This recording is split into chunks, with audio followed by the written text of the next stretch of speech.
Hi, how's everyone doing today? This is Amy Hamilton, author of The Consummate Communicator, Character Traits of True Professionals, and the project manager, Life is a Project. These are business fables for anybody who wants to check them out. And I am here on 24 Authors in 12 Hours, January edition. This is Inauguration Day in the United States.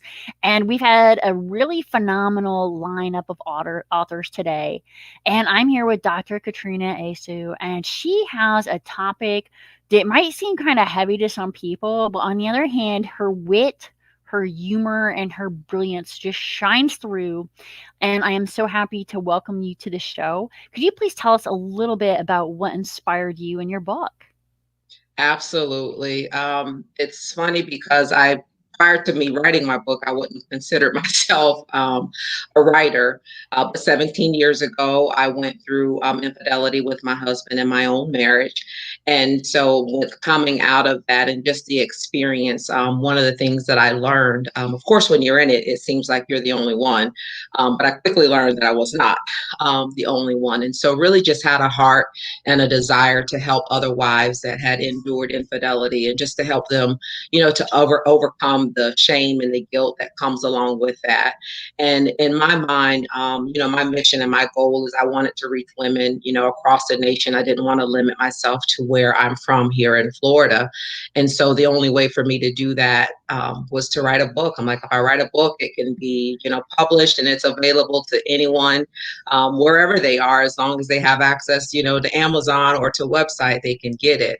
And so that's really what inspired me, is just really to share my story with other people, other wives, in a real and a raw way, and to be able to help them to overcome that, because it's one of those things where the trauma that's associated with it is akin to, grieving and losing someone. So And I would imagine that infidelity is also something that's really got to impact a woman's self-esteem. Could you share with us a little bit about, both how it impacts it and what a woman can do to overcome that? absolutely. When you go through infidelity, one of the things, of course, takes a hit is definitely your self esteem, because the first thing we do is, what did I do wrong? What could I have done differently? What did I not do enough of? We go through all of those questions, then you start having issues. I remember there was a time when I didn't like looking in the mirror because I didn't like what was looking back. And so you go through all of those things and the emotions. And the thing about it is you can literally go through the scheme of emotions all in the same day. And so it was very challenging, because especially if you had the opportunity to see the other woman, sometimes it's like, oh my God. In other cases, you start, trying to compare yourself to them. And then what if I did this? So you go through that. And, oftentimes we say, I know who I am and I know whose I am. We say all these cliche things, which sounds really good. But the truth is, at the end of the day, you go through those questions. You go through the what happened. You go through the what if I would have did this. And I went through all of that. I didn't understand how I could be, a believer, believe God, saved. I'm beautiful. I consider myself beautiful. I love looking in the mirror now. So I don't have a problem with that. But, I'm beautiful. I'm educated. I have a great career. So you go through all of these things, and at the end of the day, the truth is, infidelity doesn't care. Cheating does not discriminate. It doesn't care who you are, what color you are, how well versed you are, how beautiful or how ugly you are. It does not care. And so some of the ways that I began to overcome that is really just identifying with myself, and not just, thinking about how I saw myself, but I really had to get into the word and to see what God said about me. And of course, at first, it's easier to repeat the words and not necessarily believe it right off the bat. But I began to rehearse them and to say them until I really believed it about myself. I'll never forget a girlfriend of mine, which she didn't even know at the time that I was going through this, but she had given me a mirror, and it had a sticky in it, and it says, "You are beautiful." And sometimes I cried looking in that, but I would force myself to look in that mirror and to find something to say that I loved about myself. And I did that until I believed it, until I really, loved the woman that was looking back at me from the inside out. And it comes with time. Sometimes you've heard different things. And even with my husband and I, he's never been one to, tear me down with words. He's always been my biggest cheerleader, even when we were separated. So it didn't come from that. It's just the internal dialogue that we sometimes have with ourselves. When you've walked through cheating and you've walked through infidelity, you have the questions, they come up. And so that's how I was able to overcome that. It's really just to see, who God said I was, and to just love on myself. I began to learn how to do self-care. That was something I was very poor at. I was good about taking care of everybody else, my husband, my daughter, showing out and showing up at my job. But I was always at the bottom of the list. And so that's one of the things that I teach other wives is you got to put yourself at the top of the list. And so I learned how to do that. That's a theme that's come up over and over today. I don't know if you saw Dr. Hasini Patel. She was saying the same thing about women not putting themselves first.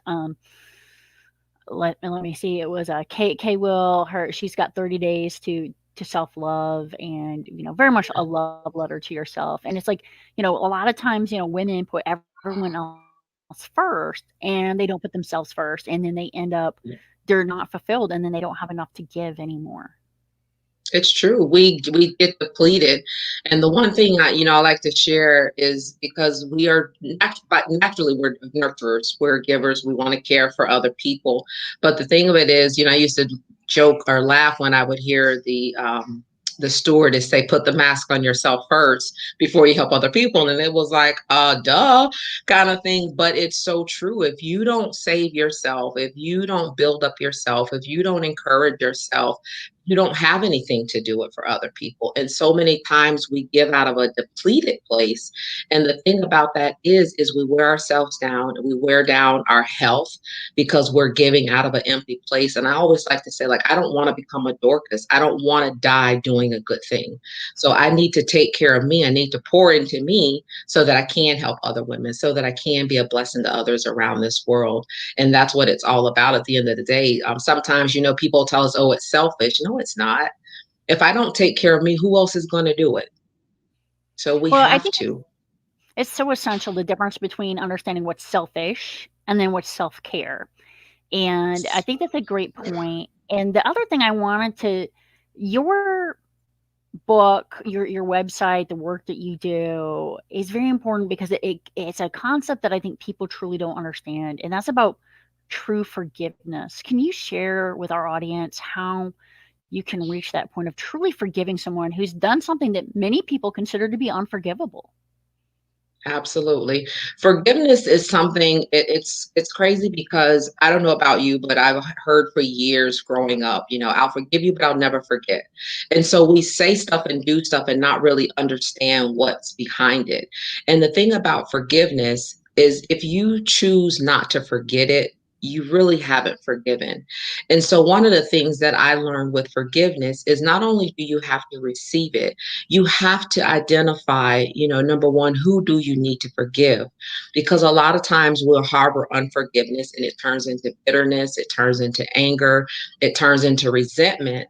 And so when I began to walk through my process, although I knew I had to forgive my husband, and I knew I had to forgive myself for the things that I have had did to contribute to the issues in our marriage, one thing I didn't think about is who else do I need to forgive? And part of that was I had to forgive God. And some people always ask me, like, what do you mean forgive God? Well, I was hurt. I was angry because, like I said, I'm saved. I'm a believer. And I didn't understand how he would let something like this happen to me. And so we have to really take true assessments, first of all, to identify who you need to forgive. And then part of that also is recognizing the barriers that keep you from forgiving, because sometimes we've heard, like my parents, went through divorce, and I know it was years. I'm talking 30 plus years before my mother could ever forgive my father. And to be truthful, I don't know if she truly has forgiven because she talks about it sometimes. And if you still talk about it with a negative emotion attached to it, you probably haven't forgiven. And so you know what you've been grown up around, what you've heard mama say, big mama say. And so oftentimes we don't really enter into true forgiveness. And the thing about forgiveness is we have to forgive knowing that that person has the ability to hurt us again. And some of us don't want to do that.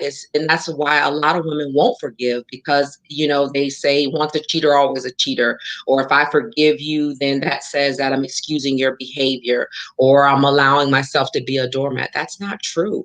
Forgiveness is for you. It's for us to get that person out of the prison of our heart and to let them live. Because the thing of it is, when you walk around holding unforgiveness, it's almost like drinking poison and you expect them to die.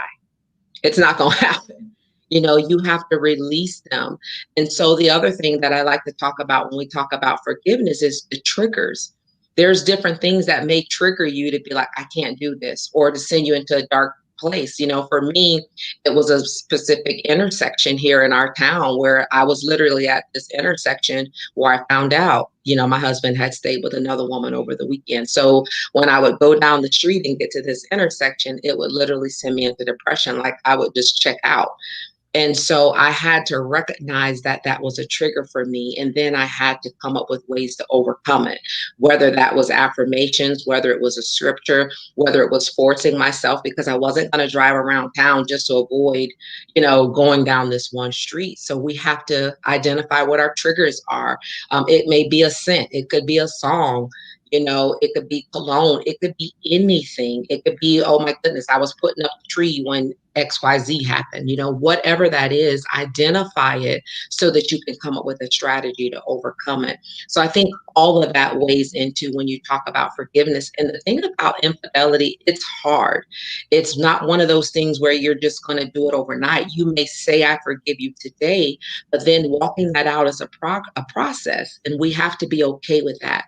A lot of times I find women, they're like, it's been a year, it's been 2 years, it's been 10 months. I don't know how long your time might be, but I know for me, it took a few years before I got to the place where I had truly forgiven, where I wasn't, rehearsing and running down my timeline of everything my husband had done, where I wasn't going into depression, where I wasn't feeling negative. Because you're going to have triggers. The triggers don't necessarily go away, but how you respond to them should change. And so I That's think the the important more part about the response that, we can't control the trigger, but we can control how we respond to it. Absolutely. Absolutely. And it's just time, I like to say, don't put a time stamp on it. My healing and your healing, it may take a different amount of time to get through it, but we just have to walk it out and be committed to it. And it all starts with making a decision. Is that what you want to do?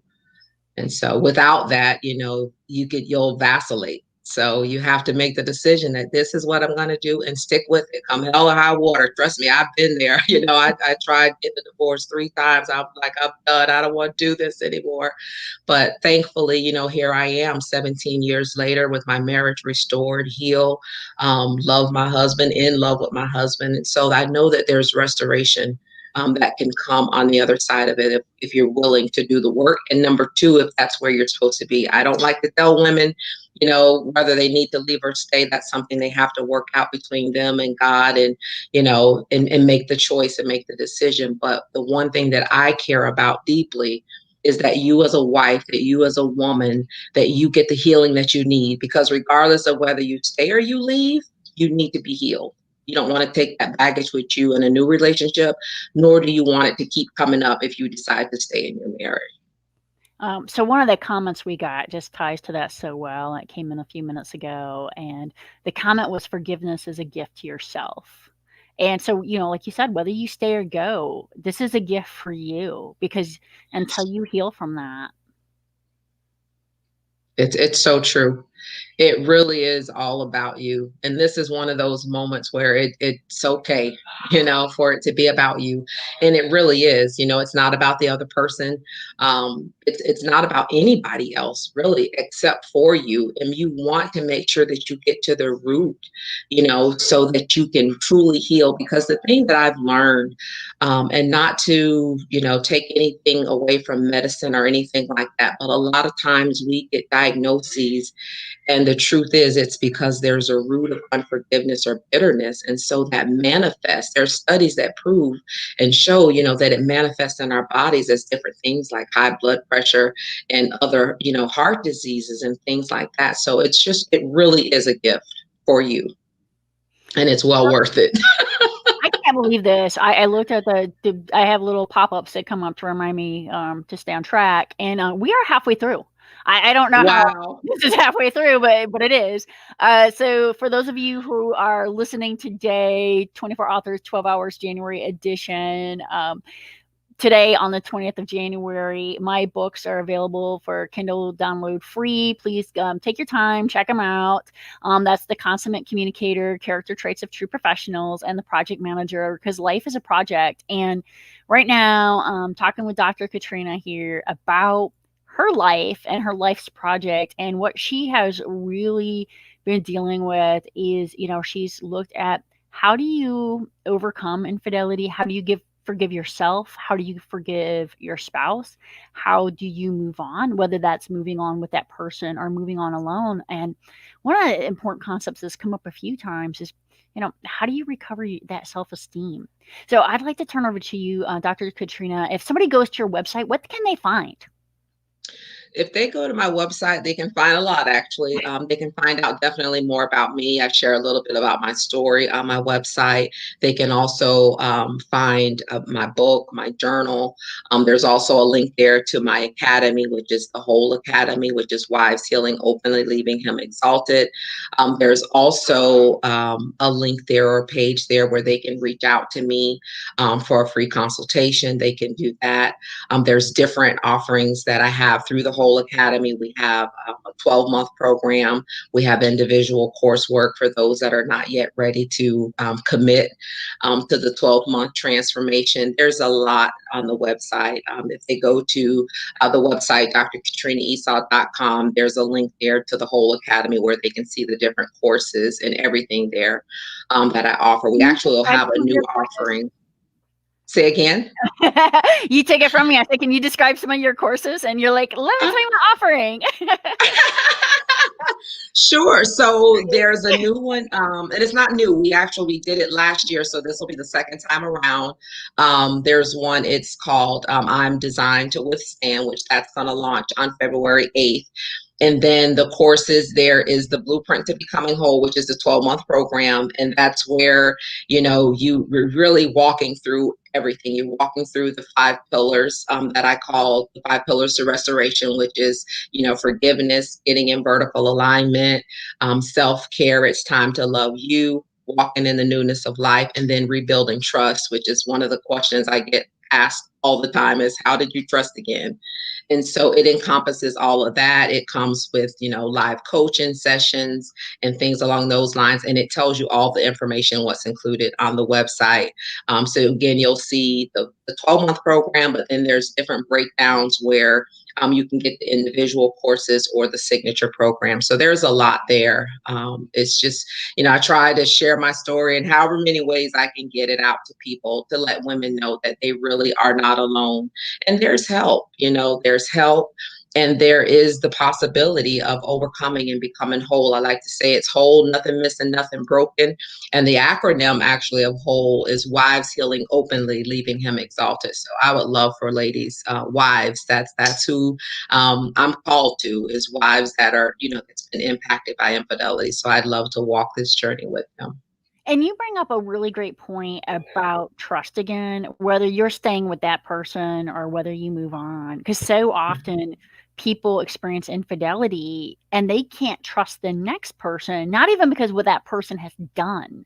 What is your Yeah. advice on that for just regaining trust in humanity? So the thing with rebuilding trust, number one, as I always say, you have to make a decision that you want to do that. And then you have to trust that God has the ability to restore and to change.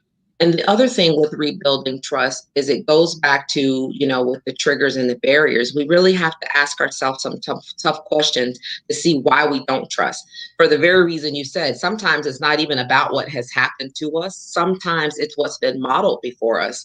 So like I had a girlfriend where although she didn't necessarily endure infidelity or cheating, because of what she saw mirrored to her by her mother in her home, she did not trust men, period. And so she took on what was modeled before her and she took that into her marriage.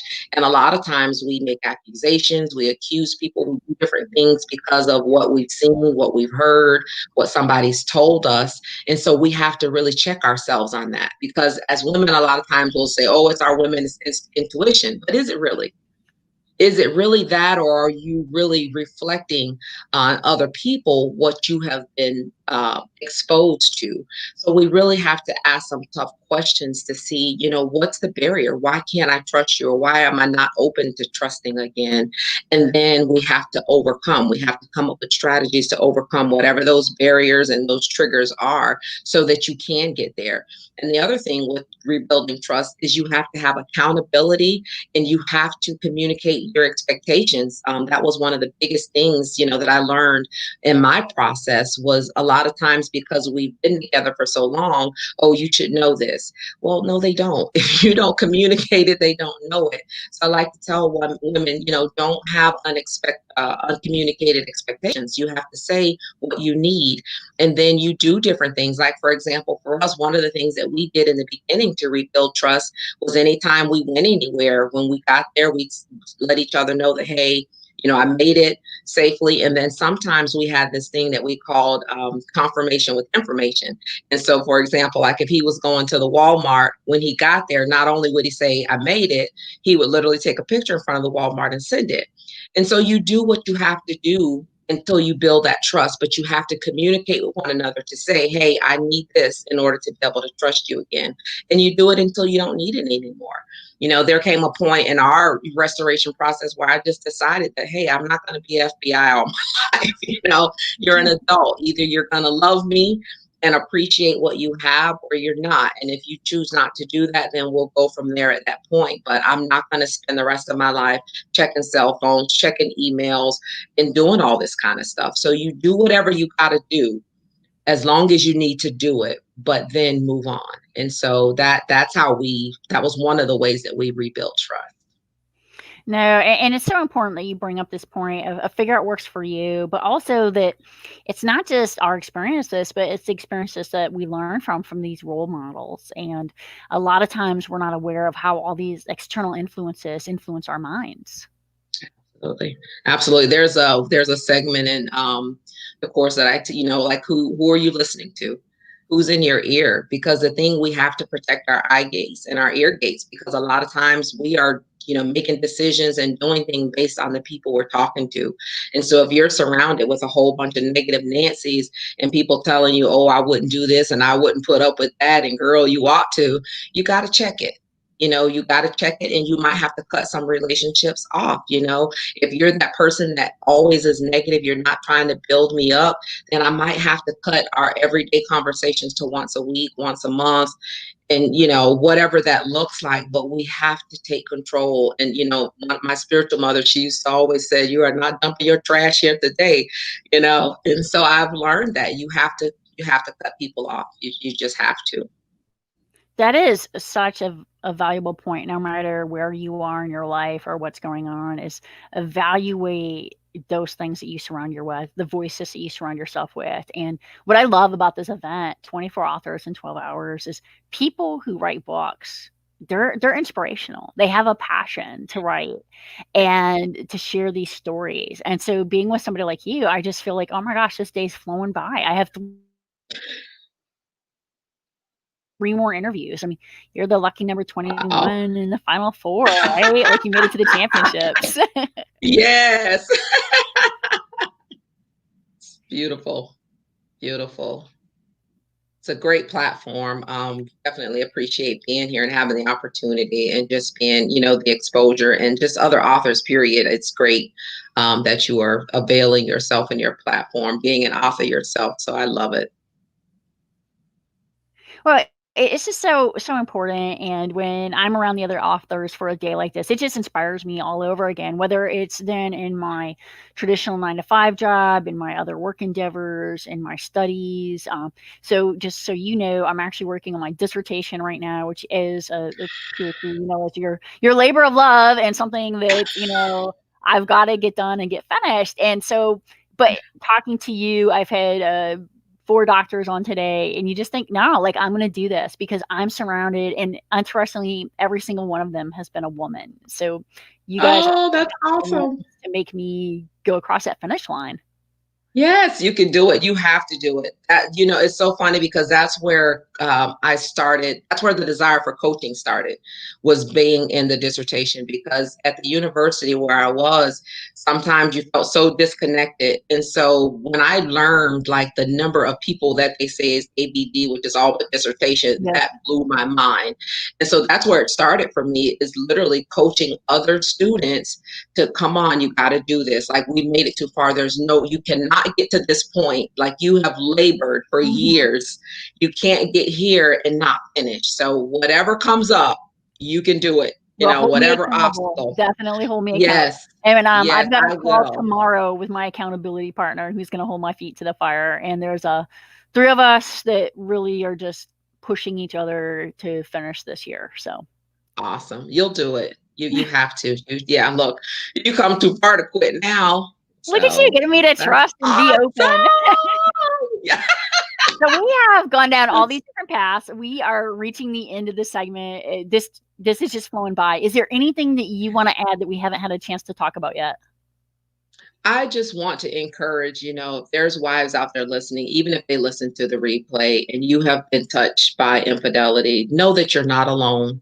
One in every 2.7 couples have endured infidelity, have been touched by it. So just imagine one in every 3 couples have been touched. So you're not alone. It's not the end. You can smile again for real. You can take off the mask. You don't have to be embarrassed. You don't have to be hurt or, deal with shame. And I extend myself definitely. And also, one thing I did not mention, but if you are a wife and you've been impacted by infidelity, I do have a private Facebook group, and it's a safe place. And I created it for women that have went through infidelity, that made the decision to stay, because I knew how it was when I went through. I didn't have that safe place that I can go and be vulnerable and share my truth, and in fear of being judged. And you won't be judged here. And it's called Wives Healing Openly from Infidelity. So definitely find us on Facebook. If you need a safe place to just heal and get the support that you need, I avail that to you. And I thank you again for the opportunity. And it's been such a blessing. Thank you so much. I love connecting with you. I'm sure we'll be in touch again soon. Appreciate your being on the show tonight. Absolutely. And one more thing, I'm so sorry. If women, we were talking about trust, but there is actually a free video they can download if they go to thewholeacademy.com. And again, a link is there from my main website. But if they go to thewholeacademy.com, there's they'll be able to get the free videos, the 5 ways to rebuild trust after infidelity. Great. Thank you so much, Dr. Katrina. Thank you.